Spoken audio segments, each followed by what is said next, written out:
You are Locked On Bulldogs, your daily podcast on the Georgia Bulldogs. Part of the Locked On Podcast Network, your team every day.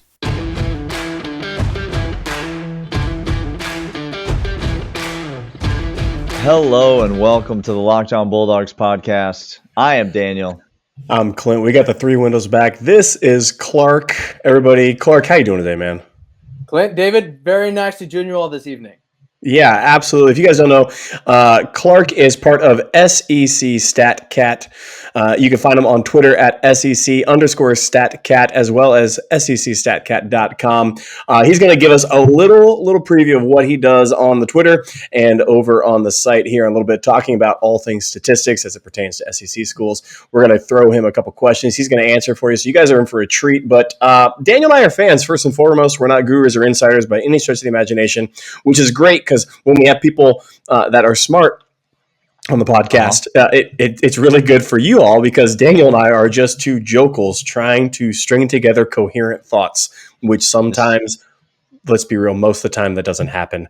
A swarm of dolphins, Clint, is what I've been told now. I think it's a swarm of. If there's more than six, it's a swarm of dolphins. There's less than 10. Less than 10, Daniel. It's not a super swarm. This podcast is for fans, by fans. That's what we say every week on the show. And we are real Georgia fans. You are a real Georgia fan. And so that's what the podcast is all about. But part of being a real fan sometimes is educating yourself. That's why we like to have people who know what they're talking about, people like Brooks Austin and people like Clark Brooks, my man down here, SEC StatCat. If you don't follow this Twitter handle while you're listening to the show right now, if you're listening on Apple Podcasts, Spotify, Stitcher, wherever you're listening, go follow that Twitter right now because it's all the insight and information you're going to need, not just about Georgia, but about all of college football. And then jump back over and subscribe to our YouTube. Thanks for checking it out on there. Locked On Bulldogs on YouTube. Leave us a comment, a thumbs up, whatever you want on that. All right, Clark. We're used to talking about this Georgia team, and I know you cover this Georgia team as part of the regular work that you do, not exclusively, but a team like Georgia, I'm sure this year has got your attention as it does most of the media. And so talk to me. Let's start with the offense. The Georgia defense is kind of let's just start with the defense. Forget about that. We'll get to the offense. I was going to say, hold your tongue, kind sir. We start with anything but the defense. That's right. So let's start with this Georgia defense. When you look at this unit, from a statistical perspective, what jumps off the page at you? What do you see when you watch the tape? What makes this defense special? They have just been able to defend the spread offense better than anyone else. Of course, over the last decade, RPOs, spreading out 5 wide, really getting the passing game, the pass-first mentality into the zeitgeist, into the common practices of college offense, getting away from the I formations, getting away from establishing it. Not saying that running the ball and getting a physical style of play is not important, but as teams are starting to drop back a little bit more, defenses have responded, and no one has responded to defending that style of play better than Kirby Smart's Georgia defenses as of late. And you're asking for me, what's one thing that really jumps off the page statistically? Well, in SEC play especially, it's forcing 3 and outs, guys. We're talking 56% of Georgia's defensive drives have ended in a 3 and out, while only 1 out of 8 drives have allowed points. That's amazing, right there. That's all you basically have to say. And again, when you're approaching things from defending the pass overly with 2 deep shell type of stuff, and you're only allowing a 1.3 rush yard before contact average, you're able to have your cake and eat it too, my friends. That's.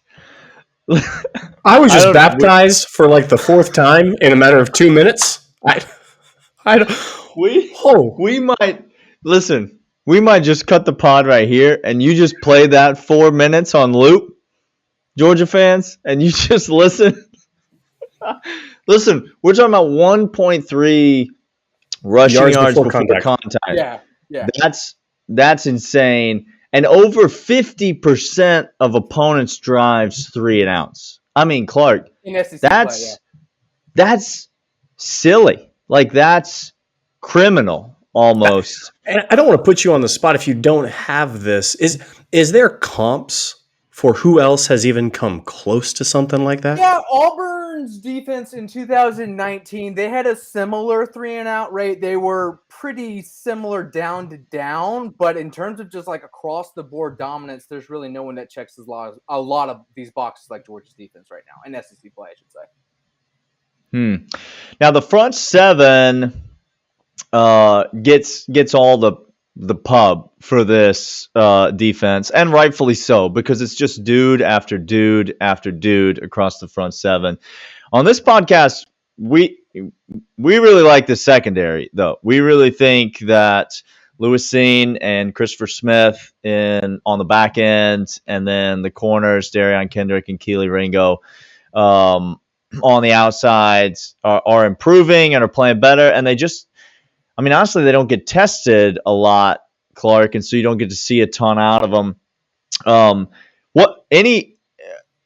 99 is kind of the obvious. Jordan Davis kind of stands out to everybody when you watch, but any other players kind of jump off the page to you when you look at this Georgia defense?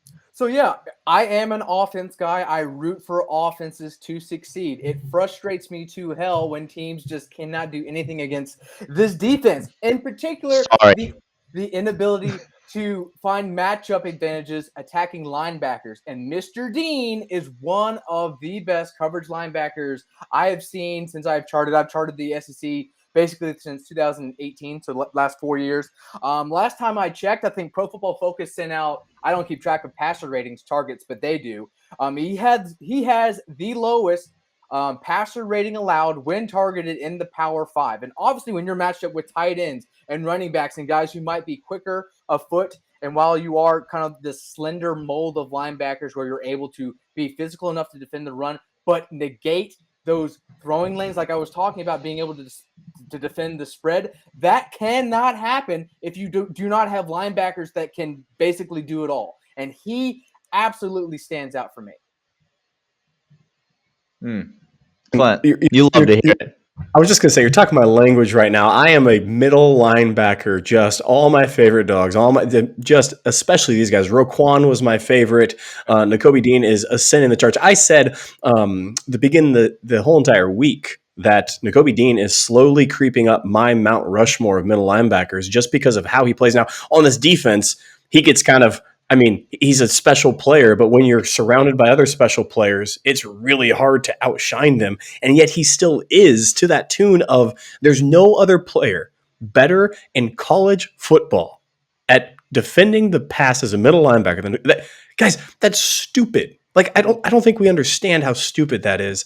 That's incredible. I just, across the board, that makes sense. My eyeballs are telling me what you just told me, and now you're putting analytics behind it. That makes all the sense in the world. I love hearing that. Absolutely. Yeah. When you get into how Kirby likes to use simulated pressures, creeper pressures, where it's basically defensive play action, you're presenting a different look and just bailing out, faking like it's going to be a pressure, but you're not really bringing 5-6 bodies. You're only bringing 4. You cannot do that without versatility whatsoever. And of course, having a big body like Jordan Davis and Jalen Cotter in the middle to play gap and a half, whatever terminology you want to use to, prevent using an extra body on the back end to take away that gap, because you have that type of skill set. But again, at the same time, you still have to have linebackers that can tackle in space and not give up yardage too much after contact. Because, I did mention that yards before contact. Well, Georgia is still number 1 in SEC play in yards after contact with a 2.1 clip, and no one has missed fewer tackles on run attempts in Georgia as well. So again, they're not giving hidden yardage, and they're just able to just bottle people up without giving up big plays, because as you all know, they have yet to allow a 20-yard or more run in conference play with only 3 passes beyond 35 or more yards. They're just completely bottling up these field flipping plays. And as you know, if you win the explosive play battle, in today's day and age, it is more correlated to victories than winning the turnover battle. So just taking that element away and forcing the nickel and dime approach is just a completely an obvious statistical advantage that this Georgia defense has. Listen, Kirby Smart on the Monday press conference basically came out and said, I hate advanced statistics. Like, he basically said, Clark, I hate you. He didn't mention you by Personal attack. name, but he basically said, I hate you. But then he went on to say the exact thing that you just said. He said it later in the presser, in my mind, explosive plays are the number one correlation to winning. He's not looking at the data and the math that you're looking at. He's just using his very smart eyeballs and watching football with them. And yet you guys are coming to the exact same conclusion. Georgia is trying to be better and has been a little bit better. We'll talk about this next segment in terms of creating some explosive plays on offense. But as you just said, no one is better at limiting explosive plays than Kirby Smart, Dan Lanning, and this defense. That's that Kirby Death March that we talked about, Daniel, before. Like, we dubbed it the Kirby Death March because once you all of a sudden get a lead out and now all of a sudden the other team knows they have to travel down the field methodically. They can't get there quickly. They can't do a 1 minute, 30-second drive. They got to go 7-minute drive. And there's only 5 minutes on the clock. Like, they know they're done. And it's a beautiful thing to say. We're going to keep on hearing from Clark a little bit more. We have some more questions for him, but first I want to let you know about PrizePicks. PrizePicks is daily fantasy made easy. It is college football daily fantasy. It's fantastic. Right now, you go to PrizePicks.com or download the app in the Google Play Store or the iOS Store. It's an award-winning app. You can do any prop bet you can think of, and right now my head is spinning with prop bets. Right now, y'all, I'm going to cash no more than 2 plays over 35 yards for Georgia for here in perpetuity. Just every game from here on out. Get a missed tackles under prop bet. Maybe we'll just go with that one. Let's try it from that one. PrizePicks.com is your daily fantasy made easy. You're able to do any props you can think of. You against the number. Right now, if you go to PrizePicks.com, put in the promo code Locked On, you're going to get 100% deposit up to $100. So please put $100 in, put Locked On the promo code. You're going to get $100 on top of that, $200 total at PrizePicks.com. But Daniel, that's not the only people we want to let know. Oh no, of course it isn't. Today's episode is actually brought to you by McDonald's. It's brought to you by McDonald's, proudly serving communities since 1965. Daniel, that's a whole lot of time to be serving communities. 1965 is McDonald's. Almost as long as you've been alive, Clint. Almost close, not quite. A place where classmates can meet up for a study group, knowing they'll have dependable Wi-Fi and endless supplies of French fries and McFlurries. I'm still waiting for that endless supplies to come to my table. Win or Lose is a place where teammates, competitors, a home team, or their away team can come to recharge. Daniel and I have been on road trips where we've needed McDonald's. We've been to Clemson game, and we needed Mickey D's, those golden arches.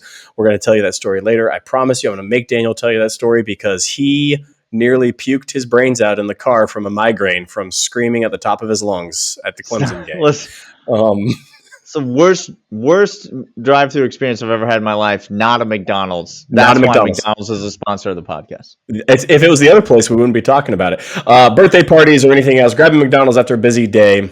So head to your local McDonald's, refuel and reconnect. Did somebody say Locked On Bulldogs watch party? I'm loving it. Daniel, where do you want to go? Well, Clark, a noted offensive guy, according to his words. So I guess we won't force him to talk about elite defense anymore because you could see the pain on his face as he does. Just really quick, I want the listeners and the watchers to understand. He said, spread offenses, new day and age. This is where we are offensive-wise. And the Georgia Bulldogs have figured out the secret to stopping the spread offense, the number one thing.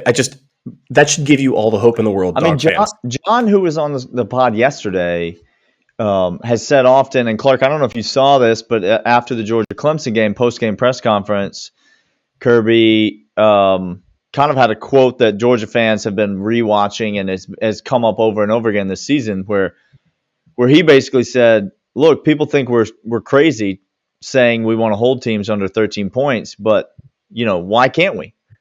They have the ball. They have 11 players. We have 11 players. They have a scheme. We have a scheme. Why can't we stop them?"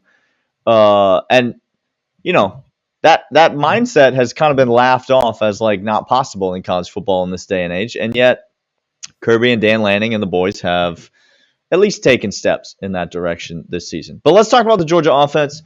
the much maligned Georgia offense, only scoring 37 points a game, which for some is pathetic, trash can of an offense. Who knows if they're good enough? And so I'm going to ask you, Clark, when you look at this Georgia offense from a more objective place than Clint or I ever could, what do you see? What jumps off the page? What do you see on that side of the ball? They don't move backwards hardly at all. Hardly at all. 5% of their plays in SEC play in standard time. So we're taking out garbage time snaps. These are only when the good stuff, the only time it matters. 5% of their snaps result in a loss. That is the lowest in the SEC. They have a league high yards per play at 7.4. They have a league high success rate at 54.2. They have a league high explosive play rate. And in my vernacular, that's 20 plus yard passes and 10 plus yard runs. They have the lowest havoc play rate allowed. So we just mentioned defense. Havoc is what you want as a defense. These are TFLs, batted balls, turnover worthy plays. Well, on the flip side, on the offensive side, no SEC offense in standard time in league play has surrendered a lower rate than the Georgia Bulldogs, nor have scored a preferable points per play, touchdown rate, or boast a higher scoring drive rate. So they do a lot of things well. A lot of things well. Summarize. Is that good? Is that? I think you could quantify that as good. Okay. So now, Clark, follow-up question. Yeah. You're mentioning all these statistical categories that Georgia leads the SEC. Your Twitter handle is SEC StatCat, so you would know the SEC. The whole league. Question is, why are you excluding Alabama from all these categories when you say Georgia leads the SEC? Why is it that they're not in that, right?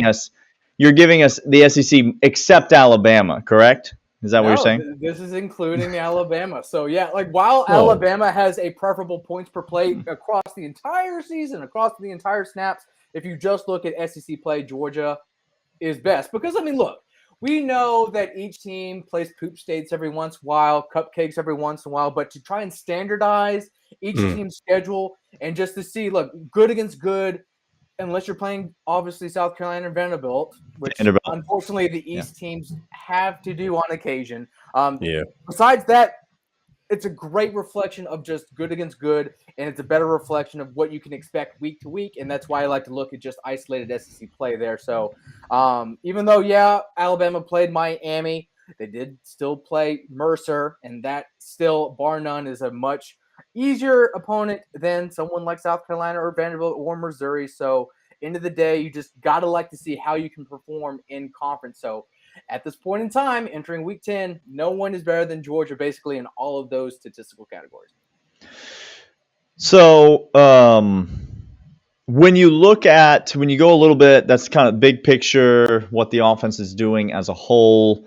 When you narrow in on specific players, I gotta ask about quarterbacks, Georgia. So the whole conversation around the offense at Georgia has been around the quarterback position, obviously Stetson Bennett, and the way he's played. That he's leading this team to win after win. JT Daniels has been injured. Now, is he back? Is he healthy? Is he 100%? Whatnot? What have you seen out of those two quarterbacks from an objective, maybe more statistical point of view? And just as you watch the film, what jumps out about each of those guys for Georgia? Well, I can be pretty loquacious on this topic. So year over year, Stetson Bennett, obviously last year he became downright unplayable because he was wasting too many chances. I think he and Dwan Mathis, off the top of my head, had the two highest uncatchable pass rates in the SEC last year. Oh, no. I think it was around a quarter of their targets or about. So 1 out of 4 passes was just complete wash. Had no chance of being off the top of my head. That checks out. Those numbers check out off the top of my head. And so when JT Daniels was put in the lineup, he didn't have to be Superman. And in fact, his depth adjusted accuracy in over his 4-game stint was the 3rd lowest in the conference. And that might not sound right because, depth adjusted accuracy. I mean, he's throwing the ball downfield pretty far, but I'm seeing these balls being caught. He must be good. The thing is, he was inaccurate. He was off target, but he was giving his guys chances to come down with the ball. And that was a major game changer. Again, going back on the explosive play trend, the easiest way to get explosive plays is to complete a deep pass. It's a two-person operation. You don't have to have a great blocking. You can just have, a great jump ball receiver or great precision. There's your explosive play. There's your field flipper right there. So, with Bennett wasting less chances, they're not necessarily asking him to press the ball downfield, but looking at his pass chart right now, he has completed 50% of his deep balls. That is a great improvement year over year. But yeah, he still does leave a little bit to be desired looking at his metrics. So he might have the second best first down touchdown rate, the best explosive pass rate, and the third best success rate in SEC play. But when you look at things like accuracy, depth-adjusted accuracy, uncatchable pass rate, and completion percentage, he rates no better than 7th. So yes, there is an opportunity perhaps if a quarterback switch happens. Now, that said, I don't know what to make of JT Daniels this year because we know in the Clemson game he was not healthy. You look at his pass chart, I think he had one pass beyond 15 yards downfield. It was a concerted effort to make it manageable, make him a facilitator, play hot potato, and just get it to a playmaker in space. Well, that's basically how he's operated more or less in the other appearances he's had this season. He hasn't necessarily had to throw downfield too often, and when it has, it's been basically a play action shot or a fake screen. That's the play where his interception occurred. But the hope is he can be his eclectic self, or I should say exciting self, driving the ball downfield. So it's one thing to just complete the deep passes, but this was a very apparent aspect of this offense last year. When he came in, he not only led the SEC in yards per attempt and, a few other deep metrics, he had the top deep pass rate. So he was doing it more often than anyone. Of course, Georgia's offense, it's still vertical, but it's not necessarily as vertical as it was last year. I don't know if they're going to get back to doing that if the quarterback switch happens. But, of course, when you look at Stetson Bennett, he's not the quarterback that you can rely on to do that every given down. Of course, he's very, very strong on early downs. But if you follow the Twitter account, I wasn't shy sharing to the world that he was awful on third downs. Entering this past game, I think it was Mike Wright of Vanderbilt was the only SECer to have a or have a lower success rate on third down than Bennett, which is funny because he had 5 successful plays and 4 of them were touchdowns. So it's a very weird thing there. But obviously, at the end of the day, one of the things that really jumped out with Daniels last year was how he was the best SEC play on the money down. Of course, against Cincinnati, not so much. But when those 3 or 4 SEC opponents, he was very good on third down. And that's a big red flag for me because third downs, yes, they are important. Yes, they matter. Yes, you need to be able to sustain drives and deal with unique pressures, unique situations. They're just less stable. They're less reliable. They're less dependable. Series to series, game to game, week to week, just because of all the variables involved. That's why you like to look at early down success as a better barometer. And that's one thing that Stetson Bennett really does have going for him right now. Again, these are the statistics I threw out, the results and the process that has all snaps included and don't necessarily filter anything out. So again, when you have the second best first down touchdown rate and the third best overall success rate, and when you have the third lowest success rate on third down, that should just tell you how money he has been basically on normal mixed downs.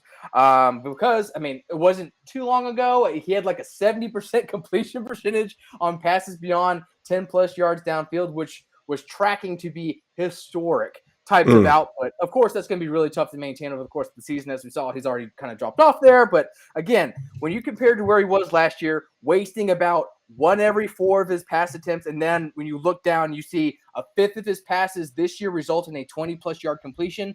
It's hard not to take hard not to take those results and just want a complete overhaul and shoehorn JT Daniels in there.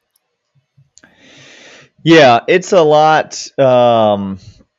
It's a lot to digest. I want to ask kind of a general follow up, but we're going to do it when we come back. I want to ask kind of and then I want to get your take about the landscape of college football. I want to get your take on some other teams, etc.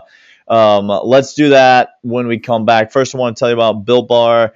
Built Bar is the best tasting protein bar on planet Earth. They come in a wide variety of delicious flavors. There are chocolate flavors, fruit flavors, and they are all tasty and delicious. It's the protein bar that tastes like a candy bar. Each and every one is high in protein, high in fiber, low in sugar. They are great for whatever you need them on the go, pre-workout, post-workout. Whenever you need something that is delicious and tastes great and is good for you, Built Bar is the way to go. Go to BuiltBar.com right now. Enter the promo code LOCKEDON15, and you'll get 15% welcome bonus on your initial deposit.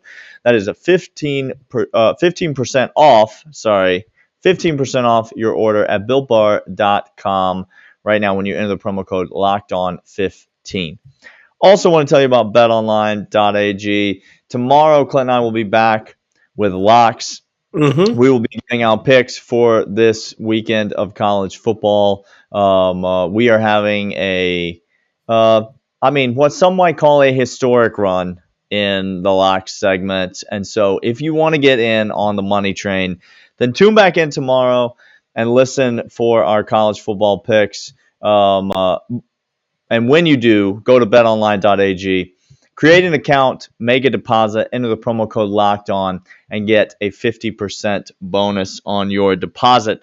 That means when you deposit $100, they give you $50 free with which to bet at betonline.ag, your online sportsbook experts. What was your follow-up, Daniel, to that? Was that a Todd Monken effect, a wide receiver effect? What was your follow-up? Yeah, I want to get some. Yeah, I'd love to get just your thoughts on the Todd Monken offense. So, kind of 2 years in now, and a lot of similar pieces. And, Clint and I, very high on the playmakers on the outside. Really feel like more than the quarterback position, that's the difference between this year's team and last year's team. Even without George Pickens, everyone's kind of go-to best receiver on this team. The national narrative kind of on Georgia was they don't have any weapons to throw the ball to, and that I think has been proven to be kind of a silly narrative. So we'd love to get your thoughts on Todd Monken quickly and the rest of the Georgia offense if you have them. And then I have a general stat follow-up question about what you do for the common fan. Sure. So year over year, there have been some changes. Like I said, with JT Daniels in there, they were very, very vertical. No one had a higher deep pass rate. Actually, they had a higher early down pass rate over the last month of the season with him in charge. So they were actually going to come out to play pass first.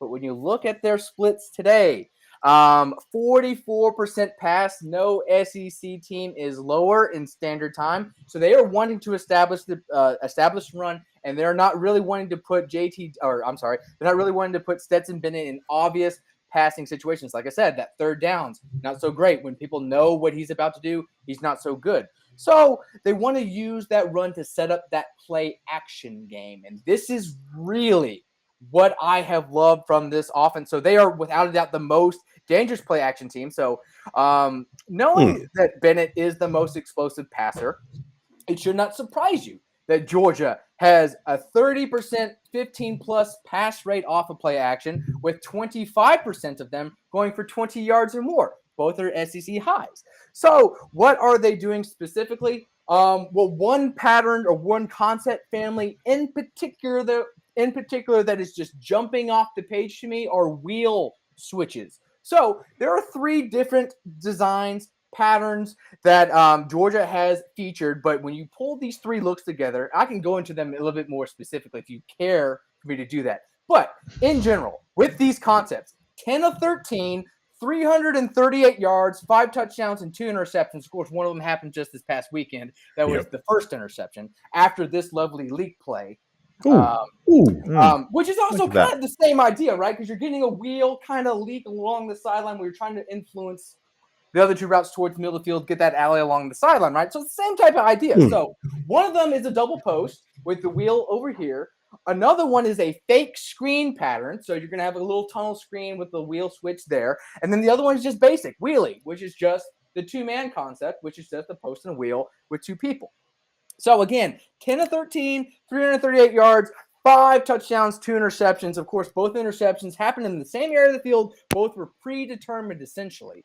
But most of them have been off of play action. Now, why is that important? Because on its face, wheel switches, yeah, you can say that they're designed to confuse match pattern 2-deep coverages like cover 4, cover 2, or man 2-deep. Sometimes they're really good against single high coverages like cover 3. And why is that? Because when a safety comes down to collapse with that play action to run fill, that leaves 3 guys deep, and usually one guy is going to be isolated on one side, and he's going to have to be a conflict defender to either try and squeeze that post or stay on the sideline. And the inside leverage should work out with that middle safety bailing back where that post should have enough void to either come open if he cannot rob it. So with that flank defender usually compromised coming to defend the flank or something like that, and then next thing you know, that out route is going up and around. Oh, it gets itself wide open. So again, the play action game has been fantastic, whether with bootlegs or another weak side flood concept. Cross, it's an air raid staple. You're seeing more and more offenses use this pattern and get it involved in their everyday offenses. Of course, no SEC offenses features cross quite like Alabama. But speaking of the world's largest outdoor cocktail party, Florida and Georgia's entering that game in SEC play. Their most featured pass concept was cross, and both teams going into that game on Saturday averaged at least a 13 yards per attempt. So again, it's collapsing those 2-deep coverages, and when they are having to give an extra body in the box, that's when you see the vertical pass game really open up. And it's because they're doing a lot of things that are just, well, I wouldn't say basic, but it's just effective things. They're not just doing what like South Carolina did against Georgia, which is like the divide concept of a heavy max play action, where it's just 2 guys running fades on the outside and 1 guy's running a middle read post. Just, he's splitting the safeties if it's 2 deep, or he's running the post if it's 1 deep, just trying to occupy and make sure the 2 guys outside the numbers have one-on-one matchups.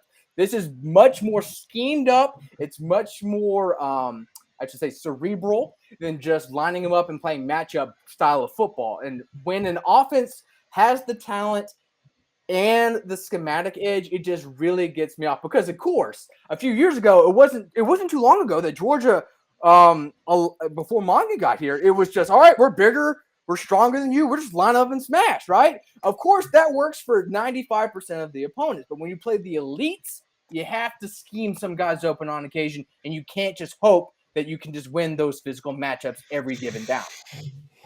I don't know. I don't know if y'all had a pen and paper in your hand during this podcast, but that's shame on you. Good thing. It's recorded. It's recorded. Okay, I was just going to tell the people, put this on loop, y'all. Just put it on loop. This is fantastic. Daniel, what was the question you had about overall? Well, I couldn't help but notice, just as you were talking, Clark, you were talking about Georgia and Florida running similar concepts in the vertical passing game. I couldn't help but notice on Saturday, I didn't notice a ton of Florida's vertical passing game. I'm not sure if I missed it. I was maybe squinting a little bit during the game and turned around real quick.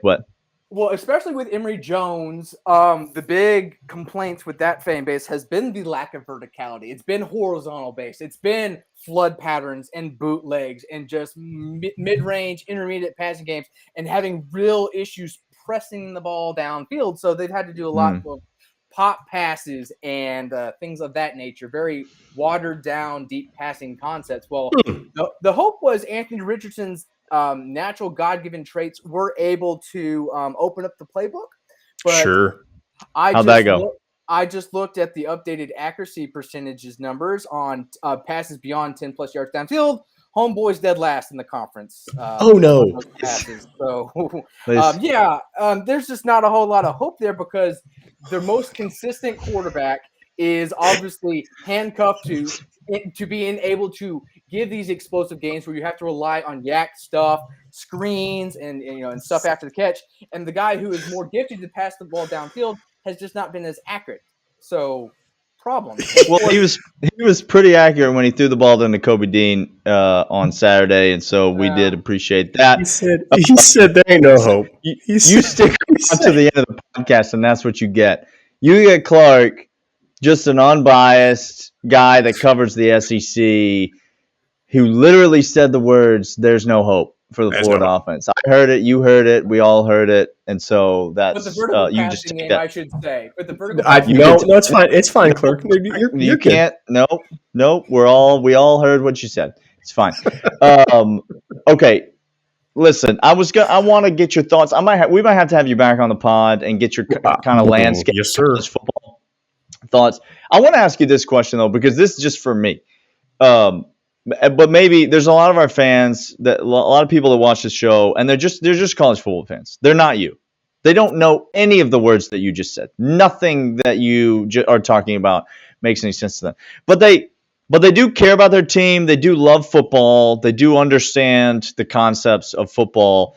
But it's football is kind of going the way of baseball in terms of like there are 25 years ago these stats did not exist. There was yards gained, there was touchdowns scored, there was completion percentage. And you got to completion percentage, and that was kind of where you stopped. So if I'm a fan and these whatever you want to call them, these metrics are out there, these statistics are out there, this stuff that you do, obviously somebody's going to follow you, and we're going to give you a chance to tell people how to do that. But give me a category on defense and a category on offense that, like, if I'm going to pay attention to something that really matters, like that really is going to be among the most significant statistical categories to pay attention to. You already mentioned the explosive plays, so maybe other than that, but give me something to go check it's going to really correlate to, is my team doing good or not? Well, the new hot buzz statistic that a lot of people are talking of in college and the NFL is called expected points added, EPA for short. So basically that puts in success rate, which is a statistic that I like to use. It basically compartmentalizes every type of down and distance into a successful situation. So we know what third downs are going to be successful. If you don't move the chains, it's a failed try, right? So, but what's a successful try on first and second down? So it just basically you have to gain 50% or more on first down, 70% of yards to gain on second down, 100% for the later downs. So it takes that type of mentality, but applies points per play as well. Because what is a 10-yard completion with 10 seconds left in the second quarter, and you're just getting conversion, then it's over, right? You're not really getting yourself a position to get more points. So what EPA does, it just puts a little bit more context around based on everything. And it takes throughout of all the examples of all the plays throughout of history, and it measures, okay, how many times has a positive outcome happened from this play, and how many times has a negative outcome happened from that play. And it takes that margin and it shoots out one number called EPA. And that's basically what you get. Obviously, there's going to be some things that fall through the cracks.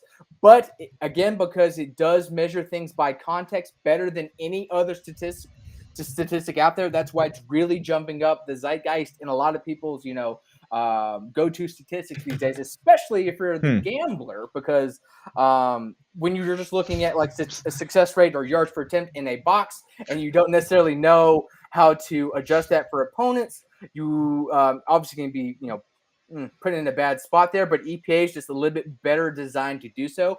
That said, most people's EPAs are not opponent adjusted, so you can have crazy outlier performances against really bad teams, and that still really does stick with your overall cumulative output. So again, I would really stress to watch for parameters like best teams played, if it is against conference as opposed to non-conference, and really keep an eye on where the big outliers are for EPA, because like any statistic, it can be inflated, it can be manipulated. But if you had to boil down to any one stat, those are particularly ones to watch out for. And of course, like you mentioned, if not, I would absolutely pay attention to things like explosive pass rate and yards before contact, because anyone can run to green grass, but not everybody can go up, around, and through obstacles in one's path.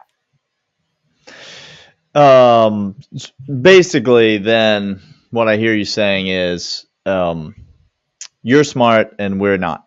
And so what we need to do. No, again, Florida has no hope on offense. These are the things I've learned. And Clark is smart and we are not. I'm happy with both those outcomes. I'm happy with both of the things that we've learned today. Clark, tell the people how we can be connected to you, how we can get the content that you're putting out, where we can follow you, where we can find you, and how we can see the things that you're creating. On social, I'm most active on Twitter, so the account is at SEC_StatCat. So on weekends, I like to at least live chart at least one game a week, and usually it's the nooners. Sometimes I'll do 2 or 3 depending on how the flows go of charting. But yeah, I'm live charting every offensive snap, getting things from the benign to targets to the advanced things like depth adjusted accuracy percentage and pressures and specific concepts and formations and personnel packages that everyone's in. And if you are like me and you like those nitty gritty statistics and you are interested to see, what is Stetson Bennett's first down pass chart and where is he directing balls, you can find that on my site, secstatcat.com. So again, you can just find the concepts people are running. It's broken off into a nice little pie chart, a nice percentage breakdown. You can see it separated by runs and passes. You can see how that reflects to the conference as a whole. You can see league-wide leaders in advanced statistical categories in rusher, passer, and catcher pages.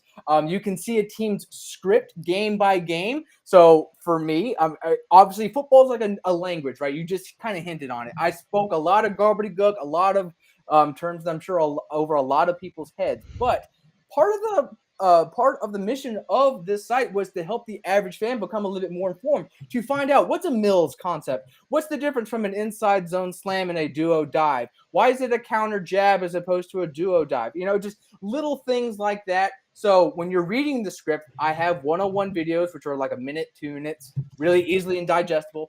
So you can become a little bit more informed and a little bit more engaged to your favorite SEC football program. And right now, the site is set up to be like a freemium type of style, so you can get X amount of things for free until you're prompted to pay as you go for more access, or you can just pay for a subscription for unlimited monthly access. And like I said, there's a whole lot of data, basically a whole lot of parameters, so many filters you can play with. You can spend hours and hours and hours on the site alone, just filtering just to see different outputs. But again, if you are an avid SEC football fan or a casual or degenerate gambler and everything in between, I don't think of any other site that can definitely help you sway where you want to put your dollars week to week. You're speaking our language, Clark. Everything you just said. Listen, we loved having you on the show. Thank you so much for coming on. We are certainly going to have to do it again sometime. Go follow Clark. Go follow the Twitter. Check out the site. Go dive into all these metrics and things, and go learn you something. That will be. That's what we're gonna do. This is an educational podcast. It's the more you know. Only it's like been a 40-minute version of it today. That's right. Thanks for coming on again. Clint and I will be back tomorrow. We're giving out locks, and so if you are a degenerate gambler, check back tomorrow, and we will have all of our picks for the weekend of college football. Thanks for being here, and we will see you guys tomorrow.